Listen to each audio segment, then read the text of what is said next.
Howdy again everyone, and the rather nifty and retro looking camera you see before you today is the Nikon ZF-C.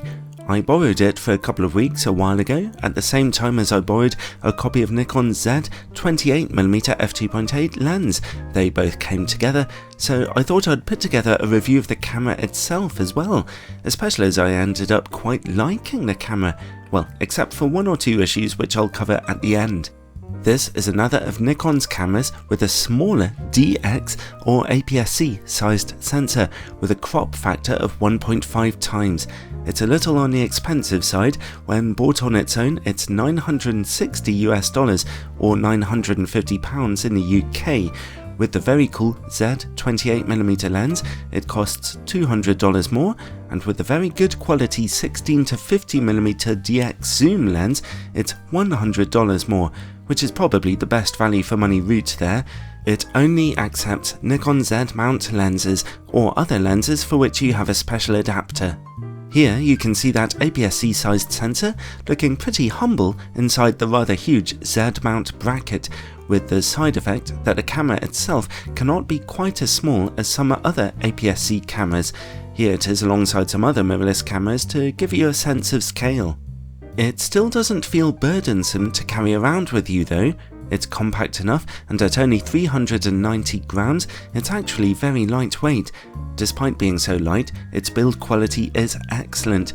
There's a lot of metal used in its construction, particularly in the top part of the camera, which feels rock solid, although the bottom plate is made of plastic, and so are some of the buttons. It has a nice faux leather casing which looks and feels pretty good, although it's fairly hard, and the camera's dials click and turn around very positively and cleanly, much better than my Fuji X-T3 camera actually, where the buttons feel a bit mushy.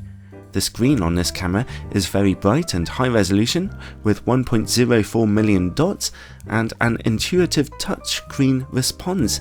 It looks far better than my Sony cameras do, and it's similar to Canon's cameras, pilling out and swiveling around, looking great.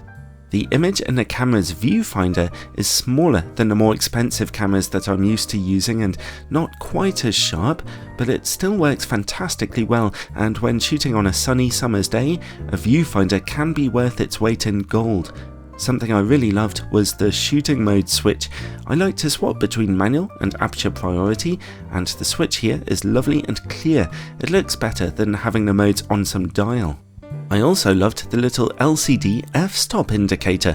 It's so old school. It reminds me of shooting on film cameras when I was a teenager and trying to figure out what their LCD screens were telling me. Ah, nostalgia. It's not what it used to be. It's a shame that little LCD doesn't have a backlight for shooting in the dark though. The shutter speed dial is nice and clear. It only locks itself in certain mode positions, like the B, T and third of a stop position. All these buttons make for quite an immersive experience, one that Fuji shooters have been enjoying for years. I wonder if Canon will ever dare to bring out a camera that handles like this. The camera does have a useful hot shoe, but no built-in flash, which is a bit of a surprise. I think they might be really aiming for higher level shooters here. It accepts SD cards, just one slot, and its battery can handle about 300 to 400 shots, so only an average battery life here. There's a microphone socket for video makers, as well as USB-C charging and a mini HDMI port, but there's no headphone socket for more serious video making. As for the lens's autofocus, well, no issues here at all. Quick, accurate, with good subject tracking. I didn't have any issues whatsoever. And the eye autofocus functionality works as well as any professional camera I've yet used, helpfully even letting you choose which eye to focus on, as you can see here. It worked very confidently when shooting video too. Also, I quite liked the camera's manual focus shooting experience. This little indicator on the bottom left tells you exactly which direction to focus in on your subject, and it works pretty accurately. The camera can shoot at a nice, brisk 11 frames per second, which is enough for capturing most action. Its sensor is only 20 megapixels in resolution. Now, let me be clear, that's really not so bad for the majority of uses, but in my landscape photography, I've come to crave more than that. I think this is really a camera intended for street photography and more casual work. Slightly more impressive are its video's credentials though. 4K video looks fantastically sharp, although we do see rather a lot of rolling shutter here. If you're shooting some kind of action sequence, then reduce the video resolution to 1080p. You'll still get impressively sharp video, but with the rolling shutter effect greatly reduced, as you can see here. Oh, and here's some footage at 120 frames per second in 1080p. Again, it looks great, if perhaps just a little over-sharpened. Although the camera itself is not image stabilized, it does have digital stabilization for video work. I wasn't a huge fan of it. Certainly, if you're shooting up close to your subject, you'll still get a bit of warping and wobbliness. Now, let's take a look at picture quality. On the left, you can see a JPEG image with a medium sharpness setting, and on the right, a converted RAW image. Sharpness out of the camera's JPEG engine is good enough, but perhaps a little aggressive actually, leading to a touch of blooming around contrasting edges. But overall, it's admittedly a pleasing image in terms of colours and contrast, and good detail is still being captured. As you can see in the image on the right, shooting in RAW will preserve some truly beautiful sharpness for you. It's enough of a difference to make you seriously consider shooting the majority of your photos in RAW to get every last ounce of detail out of that slightly limited 20 megapixel sensor. Anyway, let's see about high ISO level performance. I'll leave ISO 100 in the top corner now for you as a reference point. At ISO 400, we're maintaining great image quality. At ISO 1600 we're losing some fine detail, and 3200 is a little smudgy. 6400 gets noisy, and well, the less said about the highest ISO levels the better, but actually for an APS-C or DX sized sensor, this is quite good image quality.